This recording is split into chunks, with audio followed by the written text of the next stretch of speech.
Don't you dare ask us to cancel our plans again. We've had these Elton John tickets for months." My mother yelled, her voice echoing through my hospital room. I sat there stunned, clutching my phone with trembling hands. It was Christmas Eve at Las Vegas Medical Center, just me, my 2-year-old twins, Lucas and Lily, playing quietly in the corner, and a nurse named Megan checking my vitals. The pain in my abdomen was excruciating, like someone was twisting a knife inside me. But the look of indifference on my mother's face through the video call hurt even more. "My name is Rachel Wilson. I'm 33 years old, and for as long as I can remember, I've been the afterthought in my own family. My younger sister Claire, the golden child, could do no wrong in my parents' eyes.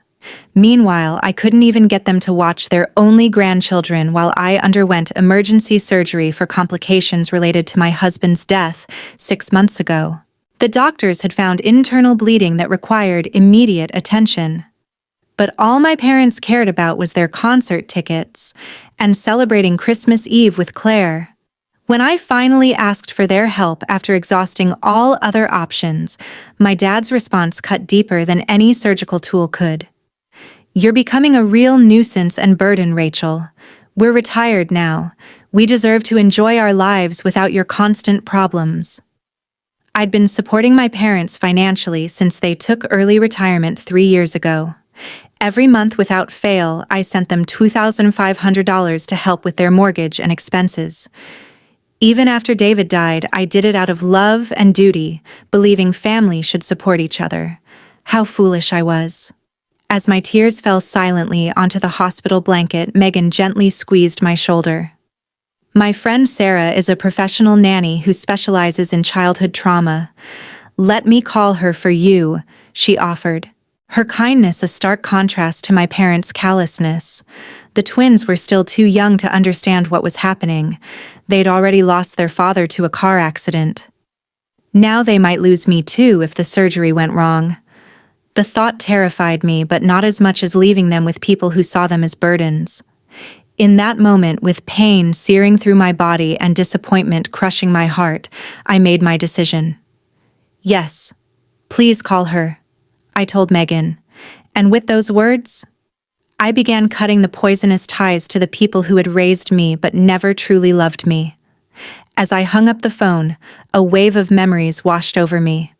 My childhood had been filled with moments of being overlooked, while Claire received all the attention. When I graduated college with honors, my parents barely acknowledged it because Claire had been cast in a local commercial that same weekend. When I married David, they complained about the wedding venue being too far from their home. Even when the twins were born, they visited only once, claiming the babies were too fussy for their liking. David had been my rock through it all. He understood the pain of family disappointment, having been estranged from his own father for years. "We'll build our own family," he would say, "one that knows how to love." And we did, creating a warm home filled with laughter and acceptance. But 6 months ago, a drunk driver stole him away, leaving me to raise our children alone while battling depression and grief. Despite my loss, I continued supporting my parents. I even increased the monthly amount when they mentioned struggling with inflation. I wanted to be better than them, to show that family should stand by each other no matter what. The irony was crushing. Here I was, bleeding internally, possibly dying, and they couldn't miss one concert to care for my children. Megan returned with news that her friend Sarah would arrive within the hour. "She's amazing with kids," Megan assured me. She used to work with trauma victims at the Children's Hospital before becoming a private nanny. "How much will this cost?" I asked, worry creeping into my voice. Medical bills were already piling up since David's insurance coverage had limitations. "Don't worry about that now," Megan said. "Let's focus on getting you ready for surgery." But I was worried. I thought about the $2,500 I was scheduled to transfer to my parents next week. Money that could now help pay for childcare instead. The thought sparked something inside me, a flame of self-preservation that had been extinguished years ago. When Sarah arrived, she was everything Megan had promised: kind, professional, and immediately connecting with the twins. As hospital staff prepared me for surgery, I made a decision. "Could you bring me my phone one more time?" I asked Megan. With shaking hands, I sent 2 messages. The first was to my bank canceling all future automatic transfers to my parents' account. The second was to my parents. "I will no longer be providing financial support. My children and I deserve better than being your afterthoughts.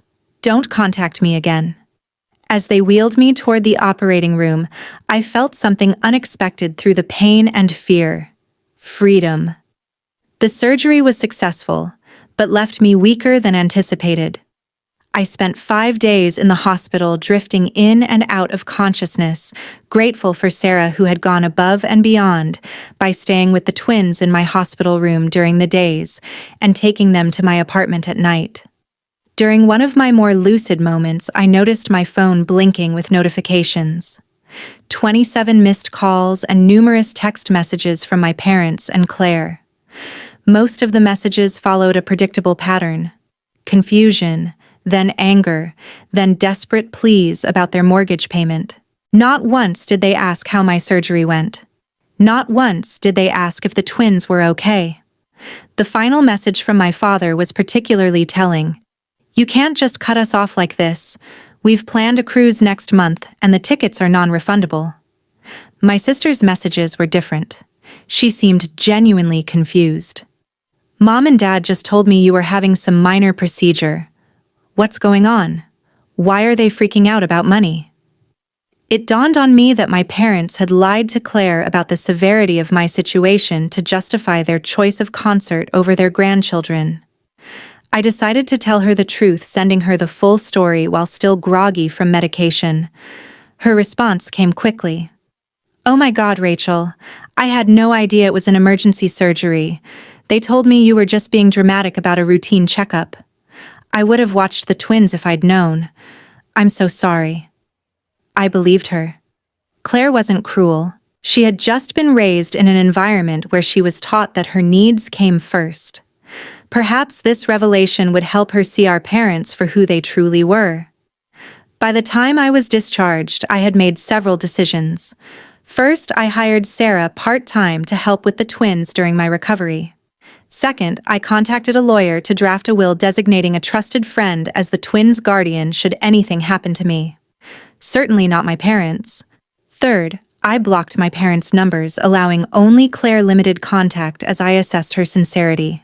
The financial implications of my decision were significant.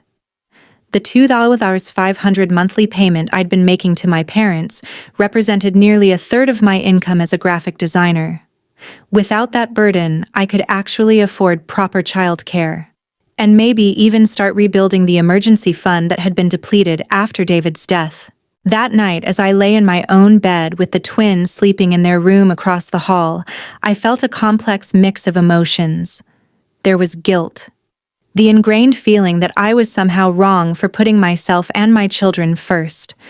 There was fear about managing recovery while caring for 2 toddlers, but there was also an unfamiliar sense of self-respect taking root. My phone pinged with a text from Claire. "I just had a huge fight with Mom and Dad about how they treated you. I'm staying at a hotel tonight. Can we talk tomorrow?" Maybe I wasn't completely alone after all. 2 weeks after my surgery, I was slowly regaining my strength. The incision site still throbbed painfully when I moved too quickly, but I was managing better each day. Sarah had been a godsend, arriving each morning to help with the twins while I worked from home. My graphic design clients had been surprisingly understanding about my limited availability, and I was grateful for the remote work that allowed me to stay close to my children. Claire had visited twice, bringing healthy meals and spending time with the twins. Our conversations were cautious at first, but eventually she opened up about her own experiences with our parents. "They always made it seem like you were choosing to distance yourself from the family," she admitted one evening as we watched the twins play. "I never realized they were pushing you away." I was beginning to see a new side to my sister, one that had been hidden beneath years of our parents' manipulation. While I wasn't ready to completely trust her yet, I appreciated her efforts. Then came the knock at the door I had been half expecting. Through the peephole, I saw my parents standing in the hallway. My mother was clutching her designer purse nervously while my father stood with his arms crossed, familiar impatience etched on his face. I hesitated, heart pounding, before opening the door just enough to speak through the gap. "What do you want?" I asked, my voice steadier than I expected. "Rachel, darling, we've been so worried," my mother began, her sugary tone immediately raising my defenses. "You haven't been answering our calls, and we needed to make sure you and the twins were all right." "We're fine," I replied flatly. "Now, if that's all—" "It's not all," my father interrupted, pushing slightly against the door. "We need to discuss this ridiculous financial situation. The bank called about our mortgage payment and we had to dip into our cruise savings to cover it." The audacity was breathtaking. No questions about my recovery, no concern for their grandchildren, just demands about money. "I told you I'm cutting financial ties," I said. "I meant it." "But sweetie," my mother pleaded, her voice rising an octave, "we've come to depend on that money. Your father and I adjusted our lifestyle based on your commitment to help us." "My commitment?" I echoed in disbelief. "I've been sending money out of guilt and obligation while you couldn't even watch your grandchildren during my emergency surgery." My father's face darkened. "That's not fair, Rachel. We had plans." "Plans more important than my children's safety? More important than my life?" I replied, anger rising. "Do you know what the doctor said? There was a chance I might not survive that surgery. Did you even bother to ask?" Their silence was answer enough. "We made one mistake," my mother whispered dramatically. "Are you really going to punish us like this?" "This isn't punishment, Mom. This is consequence," I said, feeling a strange calm overtake me. "I've spent my entire life seeking your approval and support, and in my moment of greatest need, you chose Elton John tickets over helping me." "We're your parents," my father interjected, his tone shifting to demand respect. "And I'm a parent too," I countered. "I would never treat Lucas and Lily the way you've treated me. Never." Just then, Lily toddled into view, clutching her stuffed giraffe. My mother instantly switched tactics. "There's my precious grandbaby," she cooed, bending down. "Grandma brought presents." Lily, unfamiliar with these relative strangers, backed away and looked at me with uncertainty in her eyes. "I think you should leave," I said quietly. "When I'm ready to talk, if I'm ever ready, I'll reach out." "But the money," my father started, "is no longer your concern." I finished, gently closing the door. The next morning, my parents returned with reinforcements. My Aunt Linda, my mother's sister, who had always positioned herself as the family peacemaker. "Rachel, honey, let's be reasonable," Aunt Linda pleaded from outside my door, which I had not opened. "Your parents are struggling without your help. They managed their finances for decades before I started helping them," I replied through the door. "They chose early retirement knowing their savings weren't adequate." My mother's voice broke in. "We made those decisions because you promised to help us. We've had to cancel our cruise and now we might lose the house." Their attempts at manipulation were so transparent now that I'd stepped back from the fog of guilt they'd surrounded me with for years. When had I ever promised lifetime support? I'd offered to help temporarily after their retirement, but somehow that had evolved into an expected permanent arrangement. "Mom, Dad, I'm recovering from major surgery and caring for 2 toddlers. This conversation is over," I said firmly before walking away from the door, ignoring their continued knocking and pleading. Later that day, I received a group email from my father addressed to the entire extended family, detailing how I had abandoned them in their time of need after they had sacrificed everything for me. The email conveniently omitted their refusal to help with the twins during my emergency surgery. Instead, it painted me as an ungrateful daughter who had suddenly cut them off without reason. What they hadn't anticipated was the backlash. My cousin Brian, who lived near my parents, replied to the group, Uncle Richard, didn't you just buy a new boat last month? And Aunt Susan, wasn't that a new diamond tennis bracelet you were showing off at Thanksgiving? Other family members chimed in. Many privately messaged me to ask for the full story. Even Aunt Linda called me directly after learning the truth. I had no idea about your surgery, she admitted. They told me you were just being dramatic about some routine procedure and using it to punish them financially. Meanwhile, Claire had fully taken my side after witnessing our parents' behavior firsthand. She helped me craft a single factual response to the family email thread, simply stating, "I recently underwent emergency surgery with a significant risk of complications. My parents refused to watch my children during this time because they had concert tickets. I am now focusing on my recovery and caring for my twins without additional stress." The support that followed was overwhelming. Brian's wife dropped off home-cooked meals. A second cousin I barely knew offered her services as a part-time babysitter free of charge. Claire started spending weekends at my apartment getting to know her niece and nephew while helping me recuperate. Most surprisingly, Megan from the hospital connected me with a support group for young widowed parents.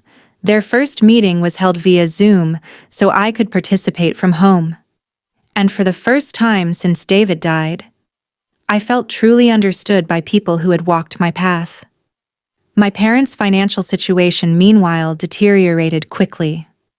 They had indeed been living beyond their means, counting on my monthly contributions to maintain their lifestyle of travel and luxury purchases. Claire discovered they had taken a second mortgage on their house a year ago to buy their boat, assuming I would continue subsidizing their primary mortgage indefinitely. "They've been lying to everyone," Claire said, shocked after helping them review their finances at their request. "They're not destitute, they're just overspent. They'd be fine if they sold the boat and vacation timeshare." Their increasingly desperate voicemails and texts continued, but with each passing day, their hold on me weakened. I was building something new from the ashes of their betrayal, a genuine support network based on mutual care rather than obligation. 1 month after my surgery, a major unexpected twist occurred. My parents received a foreclosure notice. Claire called to inform me, her voice a mix of concern and exasperation. "They're in complete panic mode," she explained. "The bank is giving them 60 days to catch up on payments or they'll lose the house." "What about their retirement funds?" I asked, bouncing Lily on my knee while Lucas napped. "Mostly depleted. They spent a chunk on that boat, then invested the rest in some scheme Dad's golf buddy recommended. They lost almost everything." Claire sighed. "I'm not saying you should help them, Rachel. I just thought you should know." Later that evening, I received desperate texts from both parents, now abandoning all pretense of concern for my well-being and openly begging for money. My mother's message was particularly revealing. "We never thought you'd actually cut us off. We assumed you were just angry and would start sending money again after a week or two." Their assumption that my boundaries weren't real infuriated me. All those years of putting their needs before mine, of accepting their mistreatment, they had never respected me at all. Meanwhile, my own life was transforming in unexpected ways. The support group had become a lifeline, connecting me with other parents facing similar challenges. Through them, I met Julia, a real estate agent whose husband had died of cancer 2 years earlier, leaving her with a 3-year-old son. She helped me consider options I hadn't thought possible, like selling my too-small apartment and using the equity to move to a more affordable neighborhood with better child care options. I'd also started a small side business designing memorial websites inspired by the one I'd created for David. Several members of my support group had commissioned sites, and word was spreading. For the first time since becoming a widow, I felt a sense of purpose beyond mere survival. The contrast between my growth and my parents' collapse became even more apparent when they showed up unannounced at my apartment again, this time with a detailed spreadsheet of their debts. "We need $144,000 to catch up on the mortgage and avoid foreclosure." My father explained, his usual authoritative tone now tinged with desperation. I invited them in, not out of obligation, but because I was curious to hear their perspective, now that they were truly facing consequences. "What about selling the boat?" I asked, gesturing for them to sit at my small dining table. "We'd take a loss," my father protested. "And the timeshare." "We've tried, but the market is terrible," my mother added quickly. "Besides, those are our retirement luxuries." I almost laughed at the absurdity. "Luxuries you can't afford." "We could afford them with your help," my father countered, his tone hardening. "It's the least you could do after everything we've done for you." "What exactly have you done for me?" I asked quietly, the question hanging in the air like a challenge. The twins chose that moment to toddle into the room, Lucas clutching his favorite truck, and Lily babbling happily. My parents' expressions softened instantly. "There are our precious babies," my mother cooed, reaching for Lily, who promptly hid behind my legs. "They don't know you," I stated simply. "You've seen them, 3 times in their lives. You chose not to be involved." "That's not fair," my father protested. "We're busy people." "Too busy for your only grandchildren, too busy to help your daughter through emergency surgery, but not too busy to ask for money," I observed. "I think that says everything about your priorities." My mother's face crumpled, whether from genuine emotion or calculated manipulation, I couldn't tell anymore. "Without your help, we'll lose everything," she whispered. "I lost my husband," I replied, my voice steady. "My children lost their father. We survived. You'll survive too." 3 months after my surgery, my parents faced the inevitable.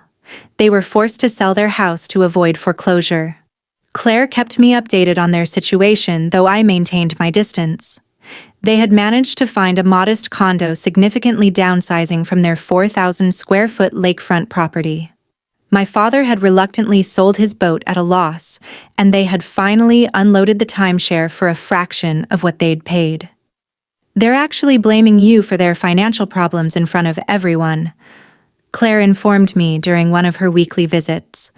"It's bizarre to watch.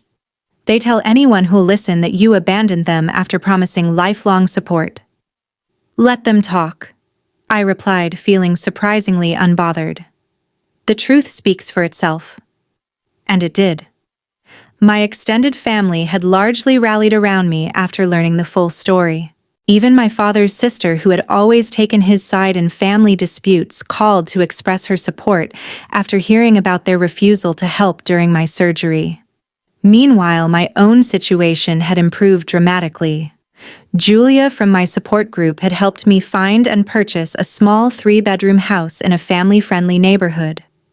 The mortgage payments were actually less than my apartment rent had been, and the twins had a backyard to play in for the first time in their lives. My side business, designing memorial websites, had grown enough that I could reduce my graphic design clients and focus on work that felt meaningful. Sarah still helped with childcare 3 days a week, but I'd adjusted my schedule to maximize time with Lucas and Lily. Most importantly, I'd found a community. Neighbors brought casseroles when we moved in. The support group organized playdates. Claire had become a genuine sister rather than a competitor for our parents' affection. Even Megan from the hospital occasionally stopped by with her children. I had lost my husband and cut ties with my parents, yet somehow I felt less alone than ever before. 6 months after my surgery, I received a letter. An actual handwritten letter from my mother. I almost threw it away unopened, but curiosity won out. Inside was something I'd never seen before, a genuine apology. "I've had time to reflect on my behavior," she wrote. "Watching you build a life without our help has forced me to confront some painful truths about myself as a mother. I was jealous of your independence, your resilience. I resented that you didn't seem to need me the way I needed my own mother.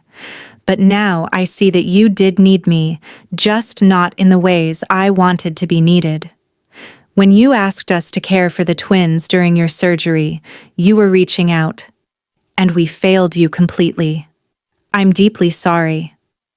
The letter continued explaining how they had completely restructured their finances.